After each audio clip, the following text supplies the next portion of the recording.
And I'm good to start letting people in. Yeah, go for it. All right, beautiful.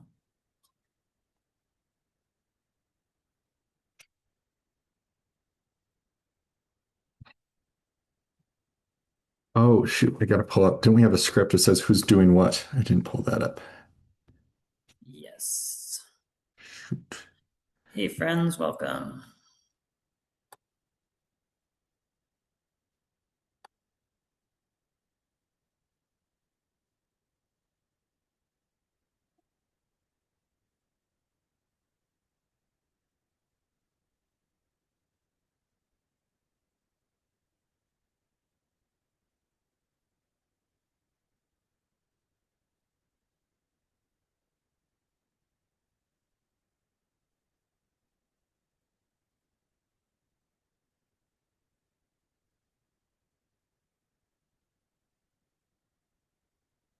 Welcome, everyone. Gonna give it a minute or two as people file in. Looks like we've got about 20 people RSVP'd.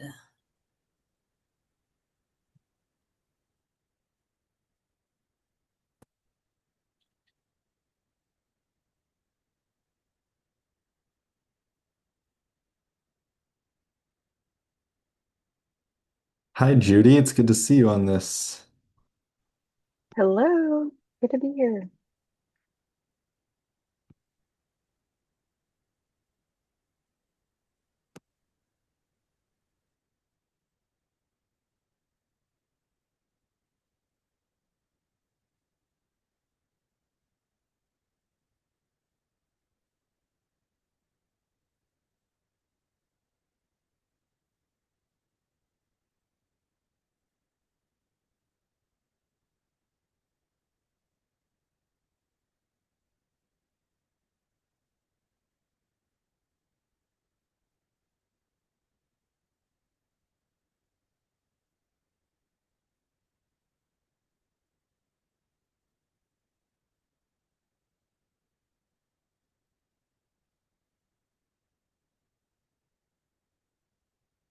Just give one more minute and see if anybody trickles in.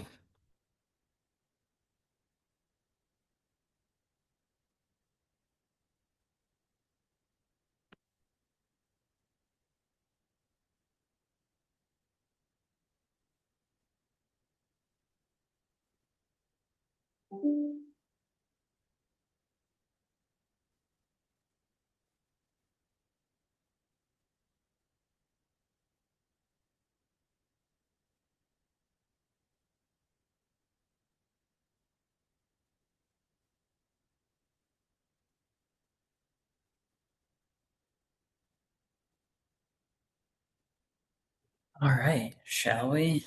Let's do it. All right. Well, welcome, folks. We are going to be talking about the Tool Library Alliance. So I'm really happy you're here.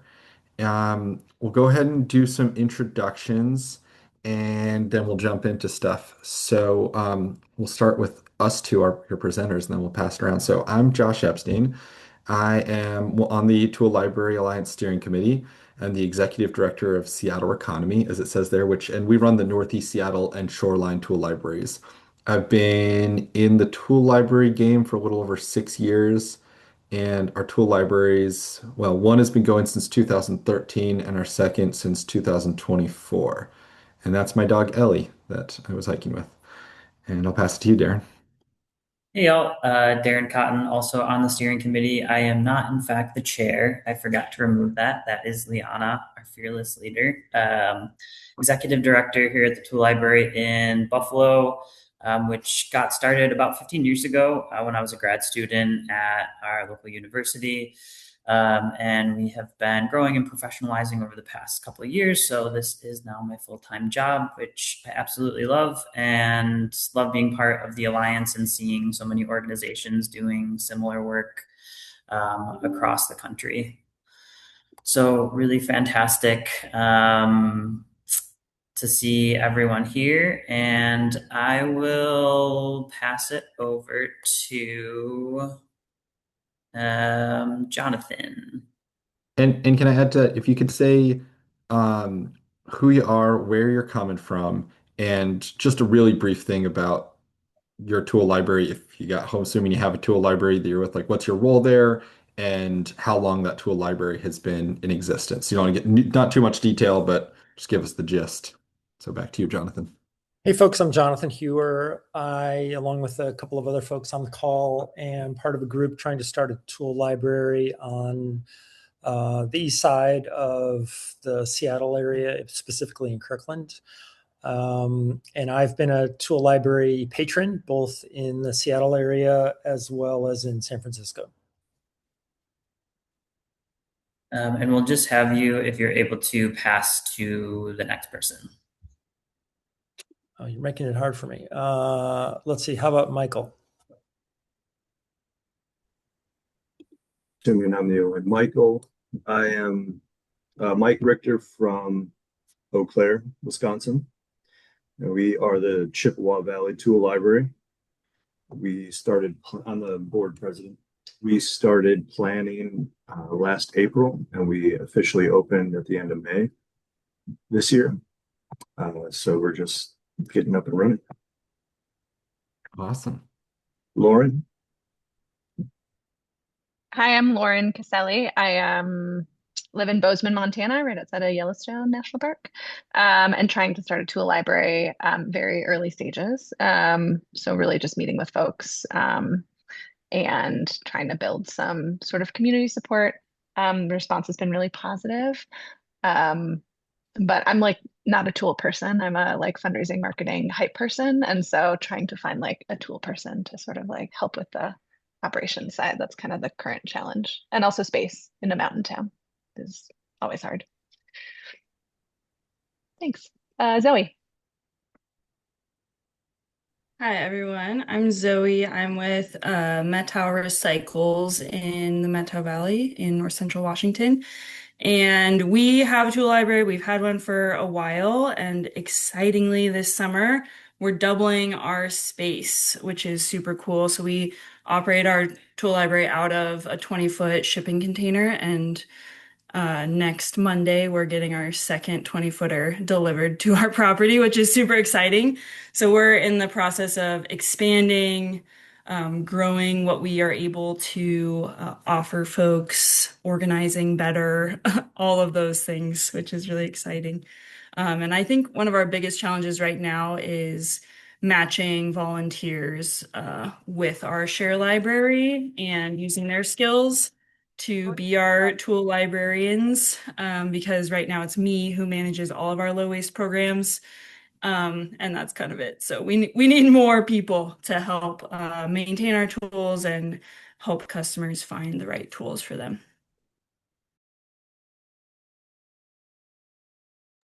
Sorry, that was my job to pass it to someone. So does that mean I can help with that. I've seen who's going. I'll go. I'll take over for you. You can go to Luke. Hello, my name is Luke Dixon. I'm with Eastside Rebuild in Kashmir, Washington. So we operate a tool library uh, parallel to our reuse center. We've been around for just about 2 years, and it's the last thing we're doing. Current challenge. No, just a little. Yeah, just you've covered what you need to cover. Yeah, great. That's us. You nailed it. Yeah, fun stuff. Great. I'll send it over to Judy. Hello, sorry, technical difficulties. I tried to enable my camera and it kicked me out of Zoom. So hi everyone, I'm Judy Nguyen. I'm working with Jonathan to try and open a tool library in Kirkland, Washington. And I am a regular volunteer at the Shoreline Tool Library, a part of Seattle Economy. And I think that was everything, right? You did great. Jenny.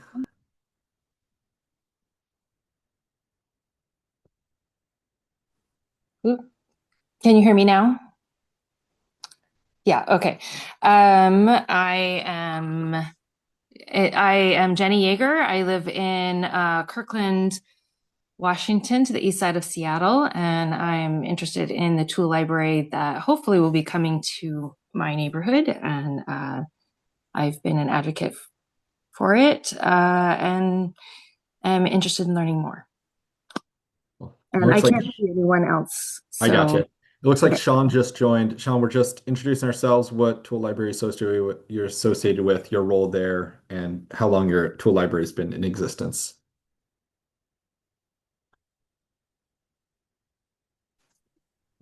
There we go. Hey, everybody. My name is Sean. I am the operations manager for the West Seattle Tool Library. Oh yeah, my pronouns are he, him.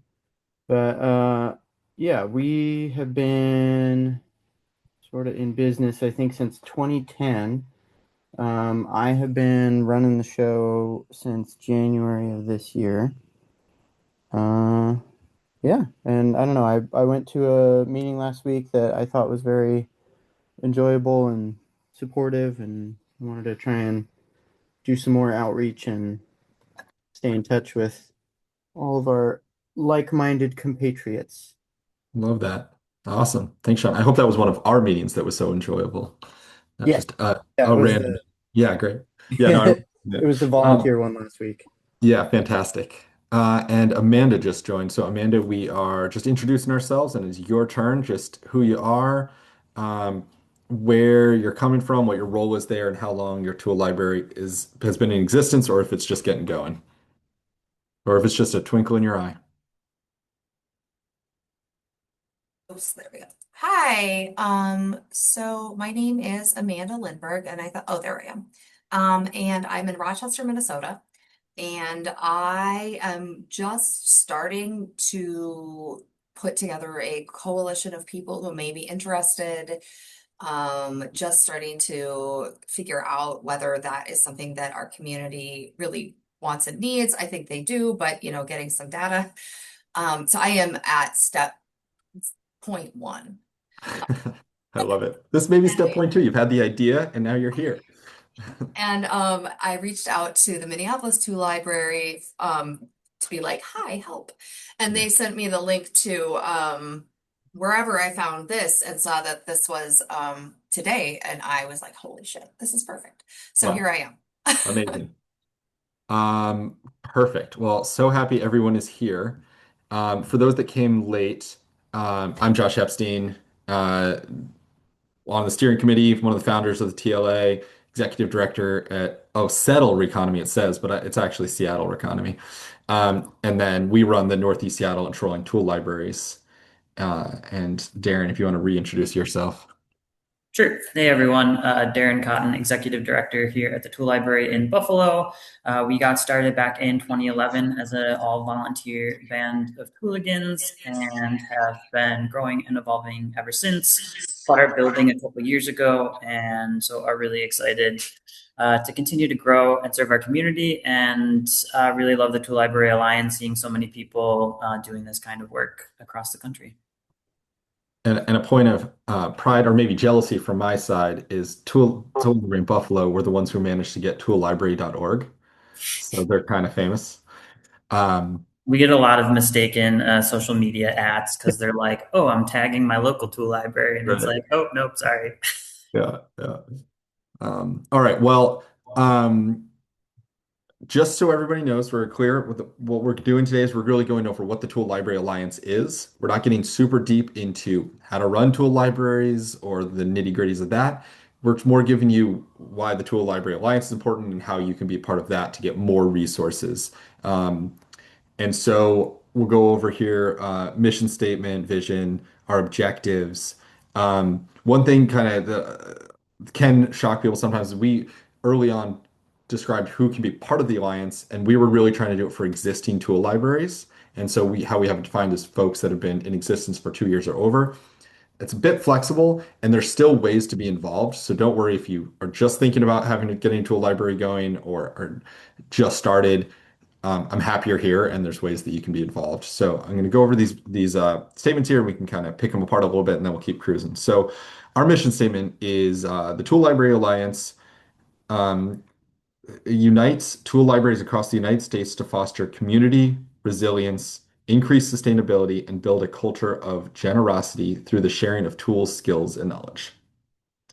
So I like the meta-ness of what the Tool Library Alliance is doing is, we're sharing about sharing about sharing. So we're like, we're not just sharing our tools as tool libraries, we're also sharing our resources and skills and knowledge with each other so that we can lift everyone up. Our vision statement is a nation where every community has access to a thriving tool library, fostering a culture of sharing, sustainability, and empowerment. We envision a future where borrowing tools is preferred to buying and is as common as borrowing books, where individuals have the resources to learn, create, and maintain their places and things while reducing waste and strengthening community bonds. And as I read this, I think about how borrowing books is actually becoming a little less common, which is interesting. We might become the new libraries. It's just a multitude of things. But so that's who you're hanging out with, is folks. This is what we're trying to do here, and we've all been working very locally, and we're trying to expand our scope so we can, because we know that this is a extremely fast-growing movement. So with that, our objectives are to strengthen and sustain existing tool libraries, support the development of new tool libraries, promote community building and skill sharing, reduce waste and encourage sustainable practices, enhance accessibility and inclusivity, and leverage our collective power. So with that, is there anything on from that that strikes anybody as interesting, confusing, exciting? I'm a little curious about the U.S. Focus. I know, I've read about the Scandinavian tool libraries and things like that. Why did you guys choose to focus on the U.S.? Because we're here and we know it. Really, when we started this, we were like the folks we were originally working with, and still primarily work with, are folks that we wanted to shrink the scope so that the things that we're talking about are really pertinent to the folks in the room. And so how we did that, we just put these three parameters. You have to be in the US, because outside the US, though I was talking with Edinburgh last week, and I'm talking with the Australian Tool Library Alliance in a couple weeks. So like we're connected to all those. But when we have these meetings, we want to be a bit more focused, and things can be so different on how taxes work and how nonprofits work, that by making sure the scope is US, there's a similarity. And that's the same reason that we also decided that we want to be primarily working with folks that have been established for 2 years, because the questions that you all have in Kirkland are going to be very different than the folks that have been, Luke, for instance, who's been going for 2 years and been more established. So that was the original thing. And then there's a third one, which is you have to be an independent tool library. You can't be part of like a library system like Berkeley, because again, the challenges and how they operate are so different.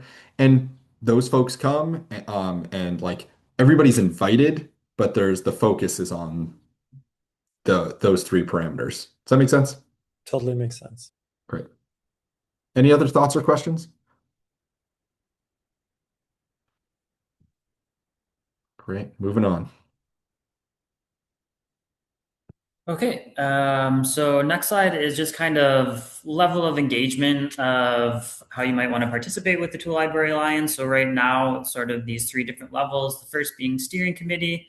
So myself, Josh, and a handful of others kind of driving this consortium of organizations forward, elected from membership. So really thinking about things like fundraising, strategy, facilitation. We are all, as I'm sure all of you are, wearing many hats at our own respective organizations. So thinking about, okay, how do we broaden the steering committee? How do we bring more people into the fold? How do we share sort of the labor that it takes to keep something like this going? And I think there are a lot of conversations that we need to have internally first. But know that we are interested in looking for additional steering committee members of the Tool Library Alliance. The next level of engagement would, as Josh mentioned, be sort of that membership of the Alliance, so a US-based independent established tool library. So really helping to inform the type of programming that we're doing, the type of collaborative learning opportunities, collaborating on problem solving, new initiatives.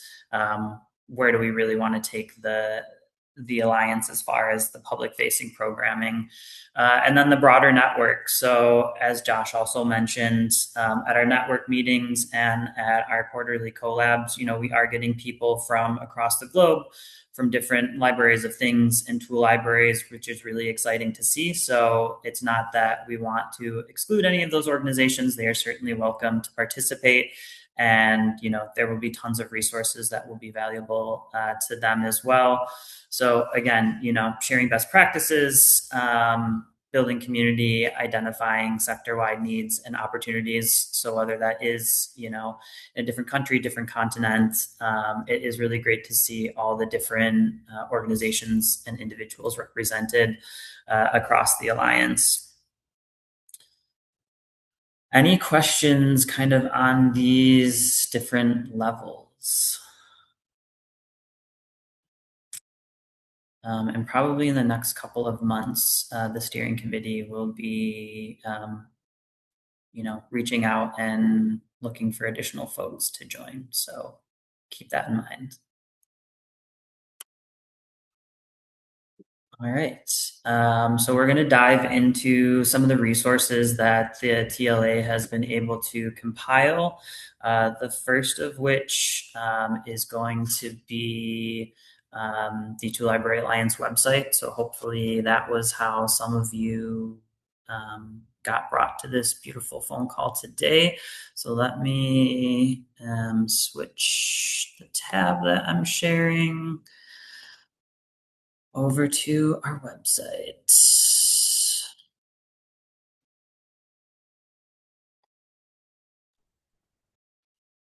So hopefully all of you have visited this and seen this, but if not, it's toollibraryalliance.org. And one of the things that we are trying to do, there have been attempts in the past to kind of create a comprehensive map of tool libraries and libraries of things. So we have one of those right on the website. And if you have not yet already, please add yourself to the map. And if you have added yourself, thank you so much. We are still working on kind of some kinks with Google Maps, where if you're not listed as a Google place, it makes it a little tricky to add you. So if you have added yourself and you don't see yourself on the map, please know that we are working on that.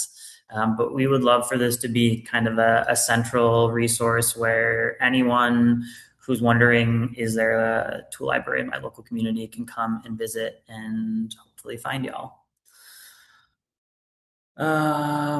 Some resource links on the website as well. So this is usually a good starting point for anyone that is trying to start a tool library and hasn't already. When we get folks emailing us, this is usually some of the first places that I ask people to stop. So International Libraries of Things Google group.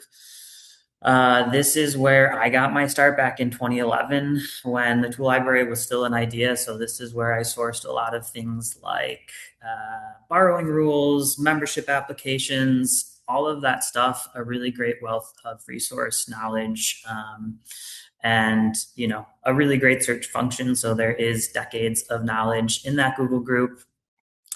Tool Library Alliance Google group for TLA members. Again, not quite as robust, but hopefully a community that will continue to grow as the TLA grows. And then the Tool Library Hub subreddit for any of our Redditors out there. Also, the website obviously is going to be where any upcoming events are posted. So that includes things like new library orientation, upcoming collabs. Next week's is going to be really fun. So looking at alternative governance models, something that we're really talking about a lot here in Buffalo.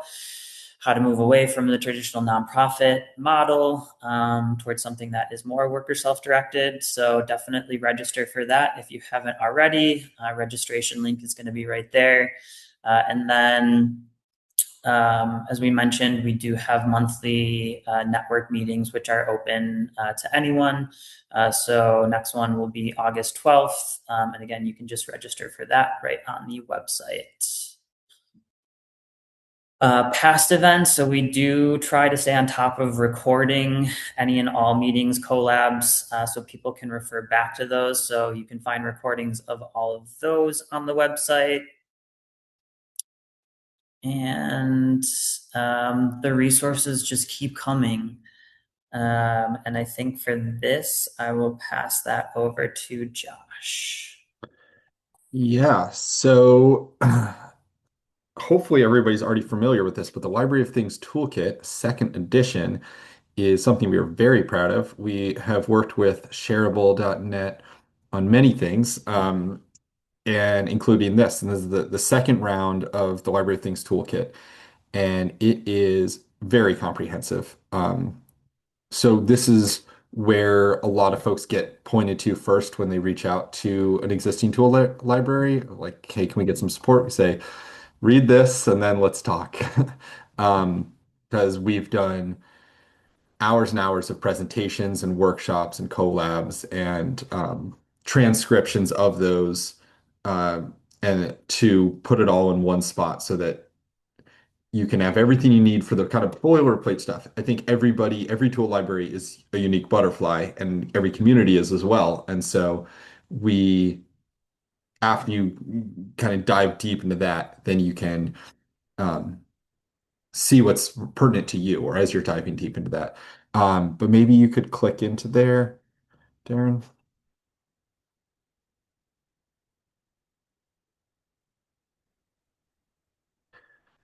So yeah, there it is. Beautiful thing. And they're actually working on a print version, if that's interesting to anybody. This just explains what it is. Don't need to go through everything, but just give you a sense of like, if you're looking at like how should we be recruiting and retaining volunteers?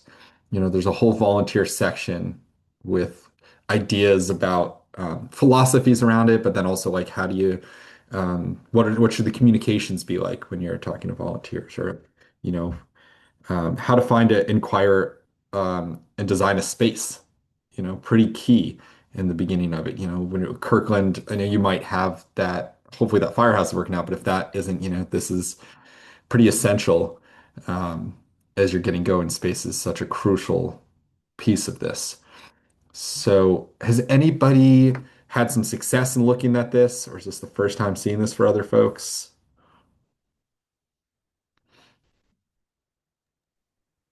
For the Kirkland Tool Library, we've used this guide to help just orient ourselves around the guiding questions before we begin Oh, awesome. RFP. Yeah, great. Was that helpful?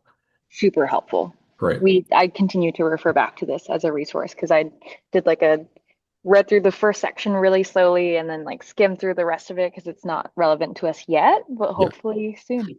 Yeah. Yeah, yeah, totally. Mhm. Okay. Anybody else had any opportunity to look through this at all? Yeah, same. I've looked at it, but I have to take it in small doses because I get Yeah, overwhelmed.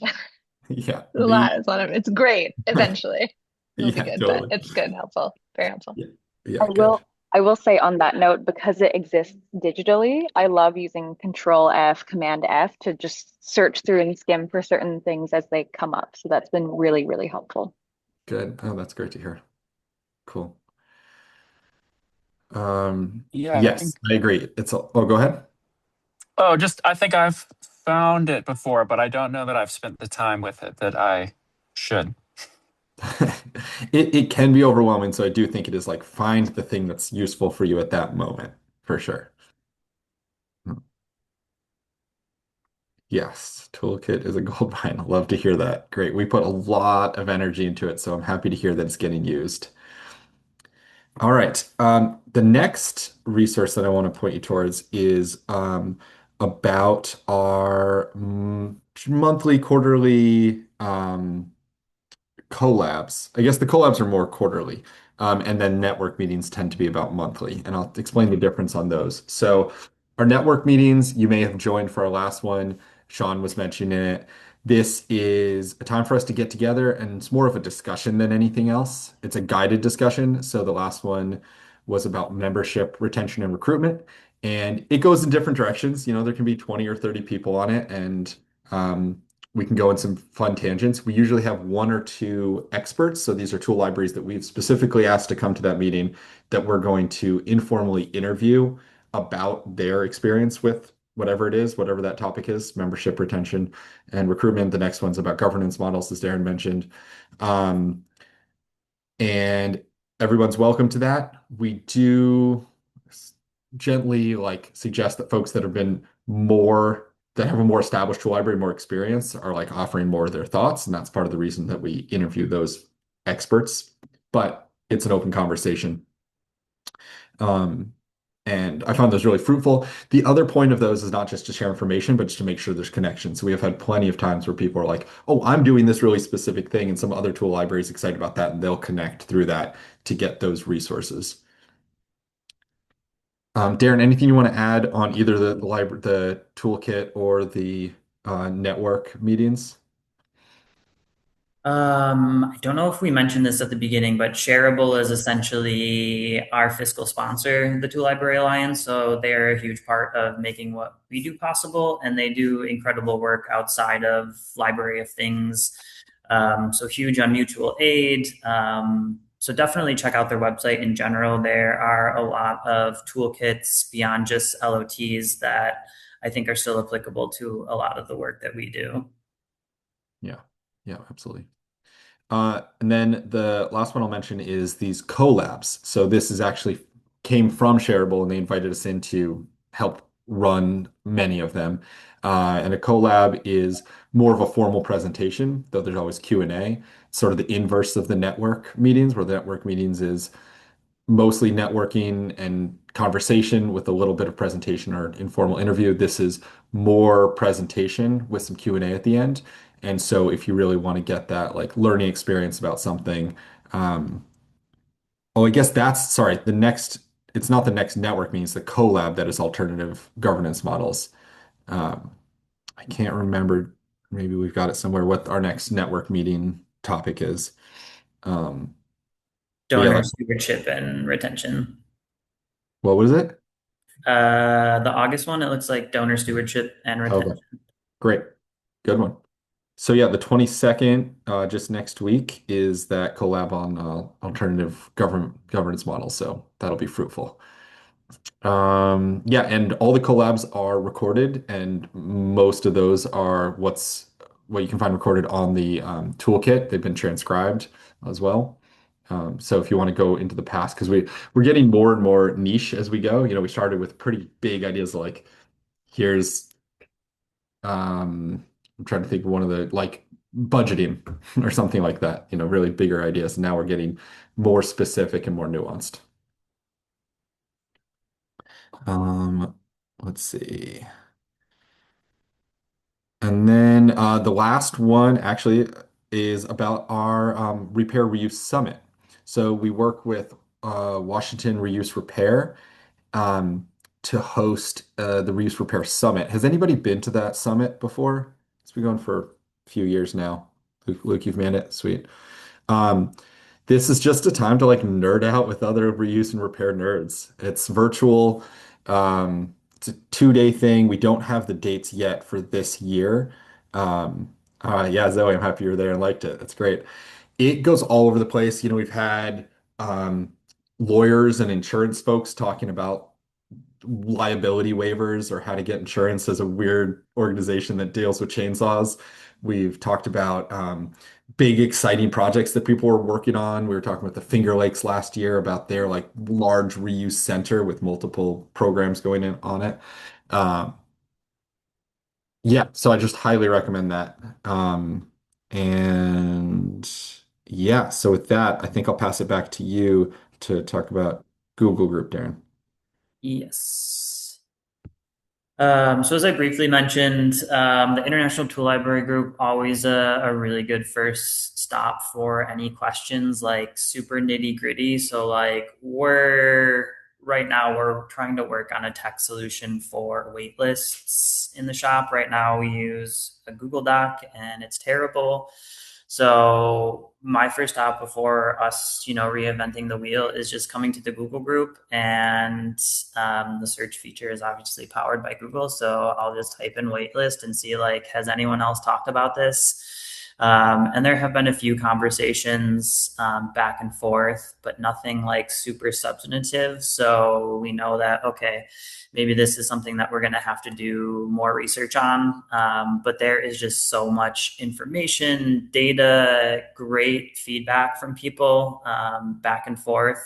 And again, even if you don't have questions, sometimes it's fun just to see like what other people are working on, what they're asking about. And if you have feedback that you can share with folks, obviously super helpful, really supportive community. So again, that's linked on the TLA website. Highly recommend joining. I think it is the only Google group that I still actively use. I hope that they do not sunset Google Groups because it will be a sad day. But definitely check that out if you have not yet. And I think that is pretty much covers kind of the resources that the TLA have compiled. So hopefully, it sounds like some of you are pretty familiar with some of them, but hopefully it was an introduction to some new ones.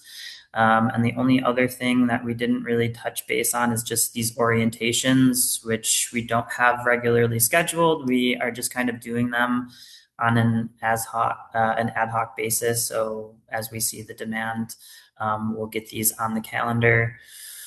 But yeah, this is kind of a good map of what the resources available are. And, the goal of the TLA is to continue to build these out so that it becomes easier for people that are just getting started. And with that, I think we will move into Q&A.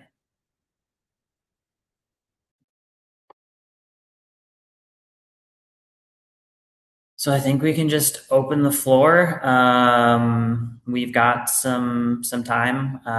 Again, I don't think we will solve anyone's problems here today, but would love just to hear. I think we got some brief introductions on like what your biggest challenges are right now that you're facing as an organization. So if anyone just kind of wants to jump in, chat a little bit more about something in particular, poll the audience. Now's your time. I'm super curious. I mean, I would say this is a low priority question, but if no one's jumping in, you guys said you were discussing other formation ideas besides nonprofits. And, given that we all need revenue of some kind to operate, I'm just kind of curious what else is being discussed and what the pluses and minuses are. Sure. I mean, what we're looking at here in Buffalo is it still would be a 501c3, but it would essentially be a worker self-directed nonprofit, which is, I guess, essentially the closest you can get to a co-op within the legal and fiscal confines of a nonprofit as you can get. And it really means that the board gives a lot of its power over to the staff. And so the staff not only become responsible for day to day, carrying out the mission, but also more broadly for the strategic vision of the organization, where the organization wants to go. I'm a super strong believer in the idea that the people closest to the work probably have the best idea of like where that work can change and evolve and meet the needs that we're seeing on a daily basis. So we are lucky in Buffalo. There's a group called Cooperation Buffalo, and they are specifically tasked with helping to start worker-owned co-ops, but they are a nonprofit organized as a worker self-directed nonprofit. So we are in the very beginning stages of exploring what that might look like. We are still a very small staff, so it's three people essentially.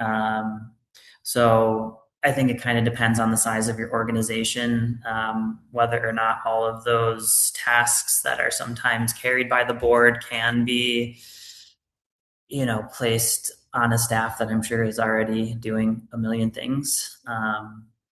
But I don't know. I'm just a big believer that we shouldn't be replicating the structures that we don't like in the world, in the organizations that we're running. Thanks.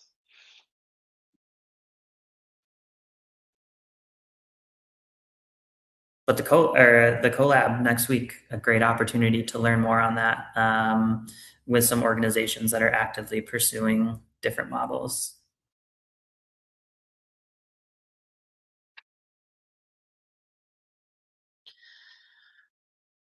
Any other questions, challenges, things that you want to put to the group?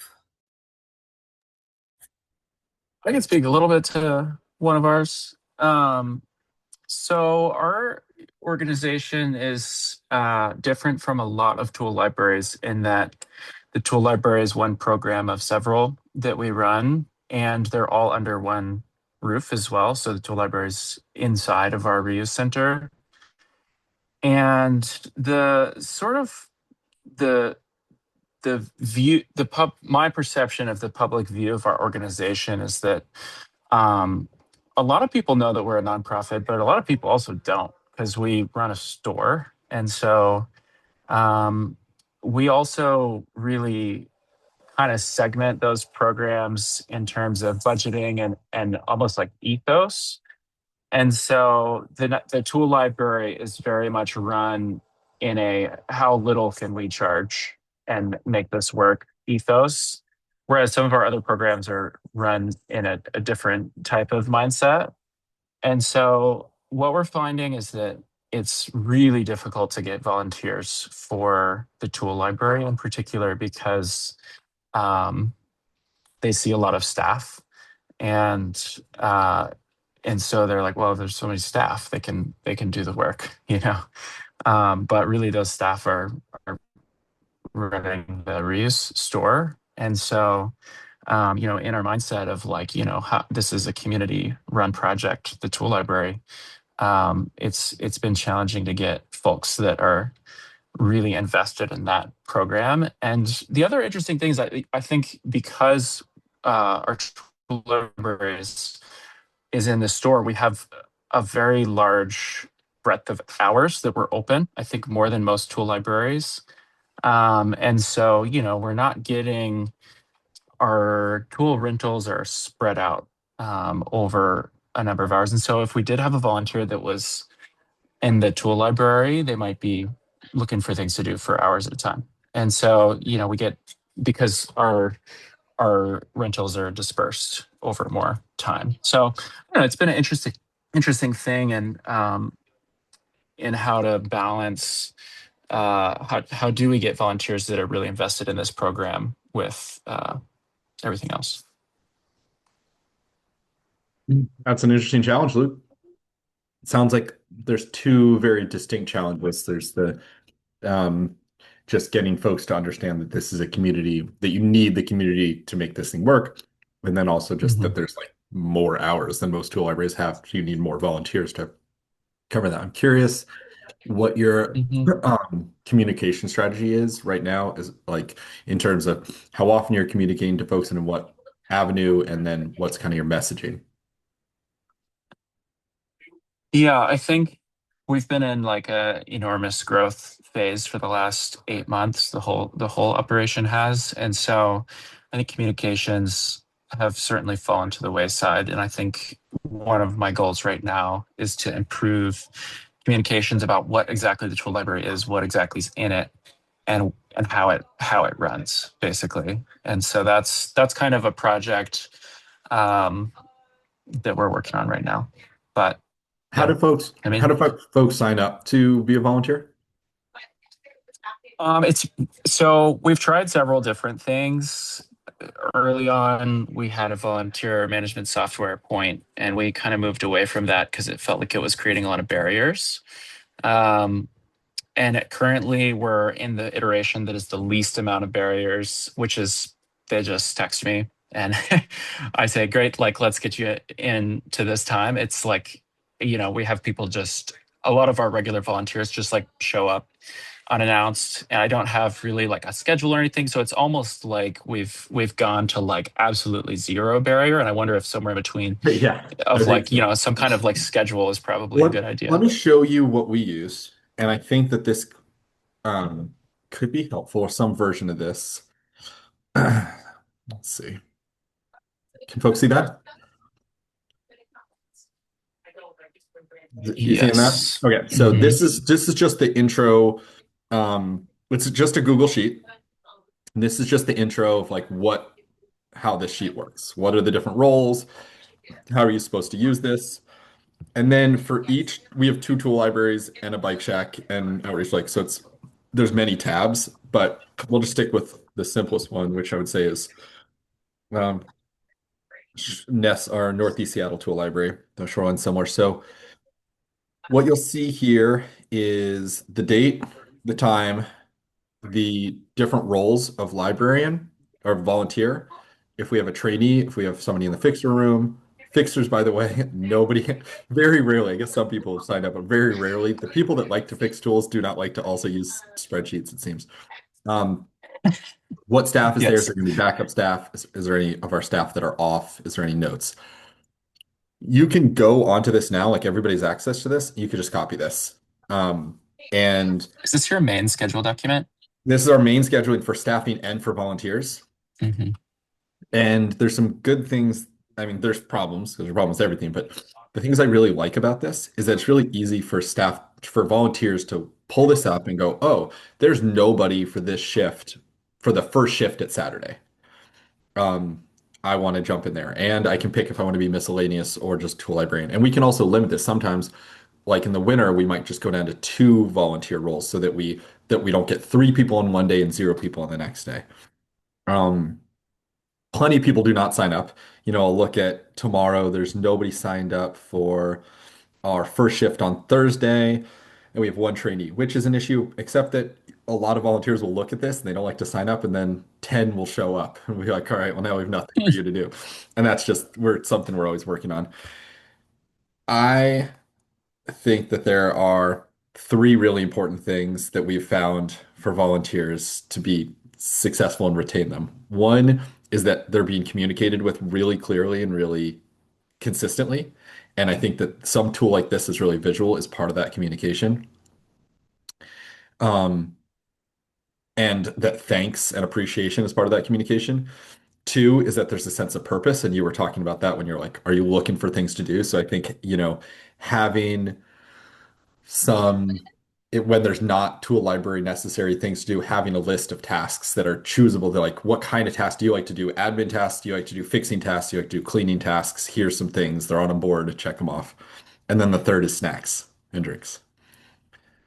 And we're always working on our volunteer retention and recruitment. So I'm not just going to act like, we figured it out, it's done. But we do have a ton of volunteers coming through. And those are things that we really lean on.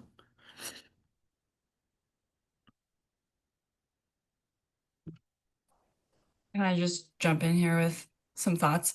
First, Yeah. I just want to say, like, love this spreadsheet, and it's really sparking some ideas for me. Um, and I'm wondering, like you were just saying, even in your area, like people sometimes just don't sign up. And in our area, we have like maybe the most technology averse population in all of Washington State, it feels like. Yeah. Um, like getting people to use any type of technology is crazy hard. Yeah. Yeah, so I guess I'm just wondering, like, I feel like I want to use technology because it makes my job way easier instead of like transferring handwritten volunteer hours from a piece of paper into a computer to like total up and stuff. And like, yeah, that's so crazy for me to have to do all the time. But at the same time, like if people aren't going to use the technology, then maybe that's introducing too much confusion and chaos anyway. So I guess yeah, do you still see that it's more better to use like Yeah, for technology? us, we are you know, Yeah. in an easier place for that, but we still have challenges. You can lead a horse to water, but you can't make him drink. I Yeah. think, I think, but you can make that water maybe more appealing and easier to get to. Um, I'm assuming you got some older folks. You definitely got some country folks. Um, Hmm. and so the things that I'd be thinking about are maybe doing it with them. and talking to them one-on-one because they probably really appreciate what you're doing and appreciate you. Yeah, And if you're talking one-on-one saying, hey, just so you know, I know it's hard to do this stuff. I just want you to know what the impact is on me and how much time you can save me so I can do this other stuff. Can we go look at it right now? Can I sign you up for the next few so that we know and we're going to put it on your calendar? Um, and here's and you're on your way out. I've pulled up the volunteer tracking, form or whatever you guys use for if you guys track afterwards. Just go ahead and put in your hours here, like as that might be what you need to do. And if you can get the habit going, and you'll never be fully there. I was talking to a guy the other day who's one of our best volunteers. He's a fixer. He does hours and hours and stuff. And I asked him about it, and he was like, "Oh yeah, I think I used that 2 years ago. It's not worth my time." Like, all right, it's worth it to us to have Rob Scott be involved, and we're going to take it. But I'm sure it is harder for you up there. I do not doubt that. But I think hand holding might be part of that solution.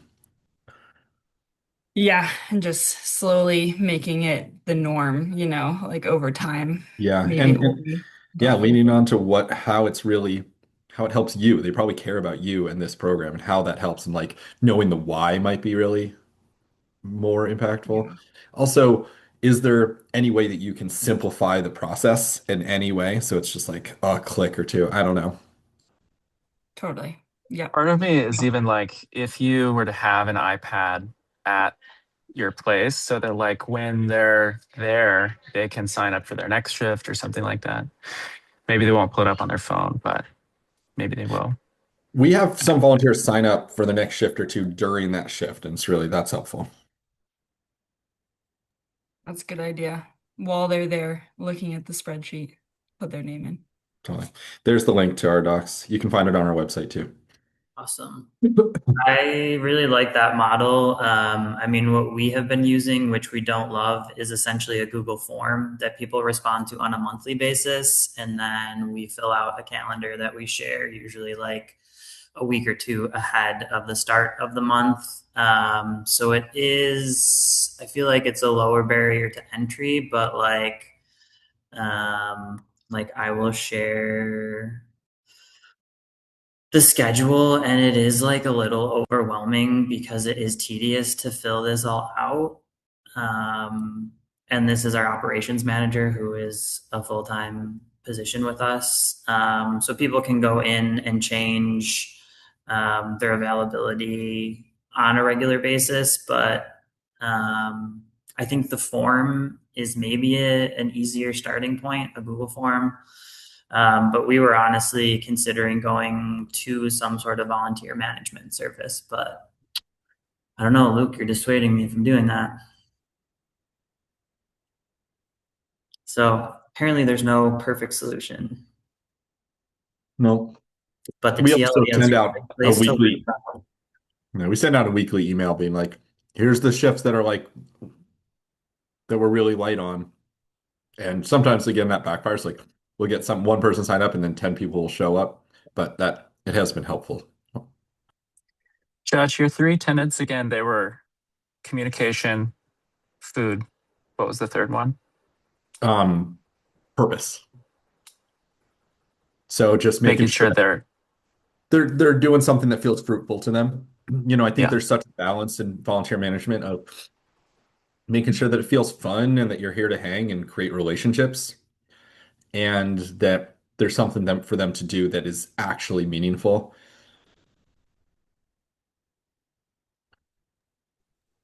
I can Yeah, that share makes a lot of sense. I can share our initial thoughts on volunteer engagement. Yeah. Yeah, it's mostly theoretical at this point because it's so new. But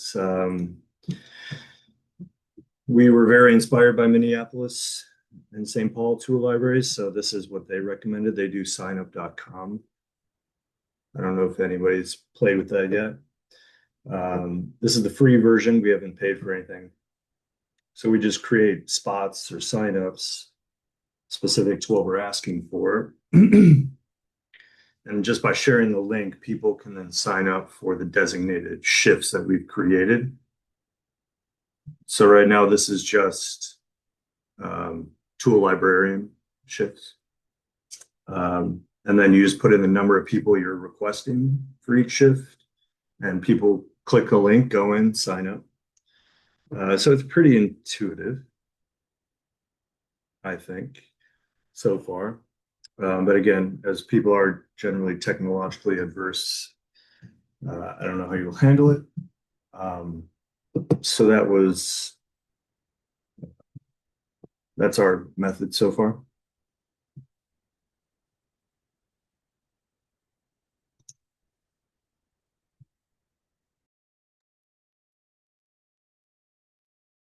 Jenny asked about how you avoid people messing things up or what they do when they mess things up. Yeah, with our like sheet, we have some things locked, but some things get messed up. And yeah, we also just revert.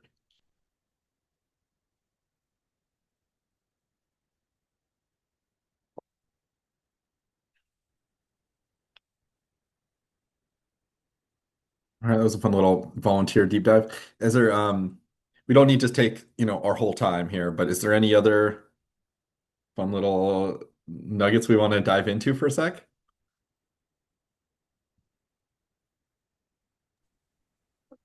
I have a sorry to take so much talking time, but I have I don't know, a quick one maybe. Um, Something I've been thinking about lately is like how much space to devote to what kind of tools. And what so we have something around maybe 1,000 square feet for the library. And I feel like the rolling tools are like a massive portion of tools that people borrow. And so more and more, our library is just a giant triple, quadruple parking of rolling tools and less shelves. I'm curious what other people have found.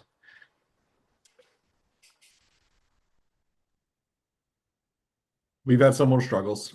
That's a hard one. We definitely look. Do you use my turn, Luke, or Hmm. no? We Yeah. looked at data and we continue to look at data about what tools get used the most as part of that question, but it is challenging. Those rolling tools take up a lot of space. We Hmm. have figured out some external like shipping containers and sheds that we use Hmm. for seasonal storage, and that's helped us a lot. So specifically lawnmowers and pressure washers take up a ton of space, and Hmm. seasonal storage has been really helpful with us. Sometimes in the past, before we had those, we even found a dedicated member's garage that had some extra space, and somebody else had an outside, like a carport, and we just wrapped it with the tarp, and it saved us, I don't know, a good 40 to 100 square feet of space, which is pretty precious for the winter. Other thoughts?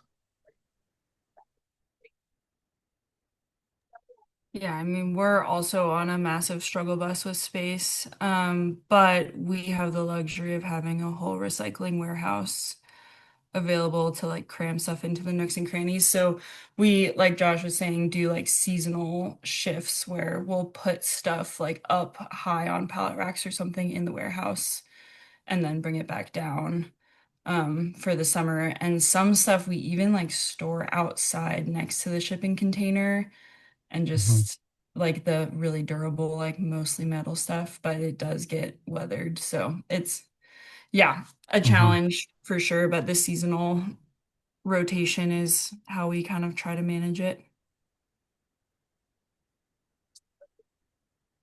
Cool. I don't know if our person from West Philly dropped, but I think they just got some of these lev racks that I just put in the chat. We put in a grant to explore like getting one just to consolidate storage and try to limit floor space and try to like consolidate as much as we could into the same amount of space. So they are like super expensive, but there are a handful of like foundations locally that really only want to buy stuff for you. So it's like, okay, you can buy this for us if you want. But they seem like a really cool, safe space saving system. So I am hopeful that we can at least get one to test out.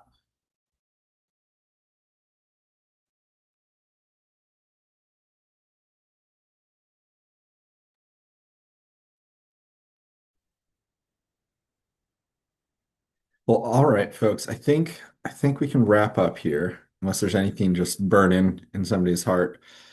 Um, I'll say thanks for joining. Appreciate it. I hope that I see you at some network meetings or collabs. Feel free to reach out. There's resources. We're a community. Like we really truly mean like we want to help folks get what they need and strengthen their communities and strengthen their tool libraries. So please stay in the community, figure out how you can use it best to support what you're doing. And like Darren said, we want folks to get more and more involved. So if you're newer to a library, start coming to those meetings. If you're established, become a member. And if you're already a member and want to think about the steering committee, we'd love to talk to you about that.